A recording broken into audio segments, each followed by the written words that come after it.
Hello mga Maricor! So, eto na yung pepino galing sa aking TikTok. Hoy! Wala akong ginawang iba dyan Yung mga madadami yung isip dyan. Naku, tigil-tigil nyo yan, ha? Wala pa tayong ginagawang masama. Pinrap ko lang yan kanina. Tapos ngayon, ni-slice ko na. Kasi, di ko alam kung ibuburo ko ba siya. Kung gagawin ko ba siyang salad. So, naisip ko, salad na lang. That's the easiest. So, ayan, dahan-dahan sa pag-slice. Pero, syempre, naka-fast forward na tong video ko. At, hindi ko alam, yung boses ko, gusto na rin mag-fast forward. Rapper ka, girl. So, ayan, di ba? Slice-slice ka lang, girl. Kasing nipis ng pasensya mo naman. Parang niloloko ka pa niya. Hoy! Hindi ka gagana for today's video, mare. Bawal ang bitter. So, ayan, patapos na rin naman tayo.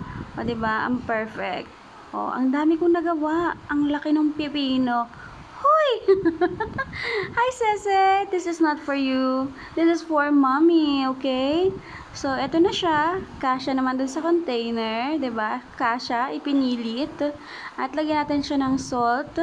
Ayan, to taste. Iodized salt. Kung gusto mo rock salt, bahala ka. Himalayan salt, go ahead. So, ito na rin yung pepper. Ayan. May pababang klase ng pepper. Ikaw na bahala. Tansyahan lang dito sa channel ko. Tapos, kinamay. Huy! O, diba?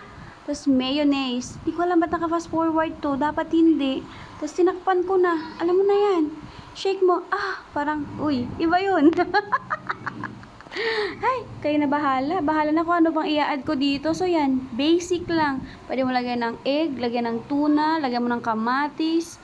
Ikaw kung ano pa yung mga kinakain mo. Medyo choosy kasi tayo eh. So, yan. Basic lang talaga.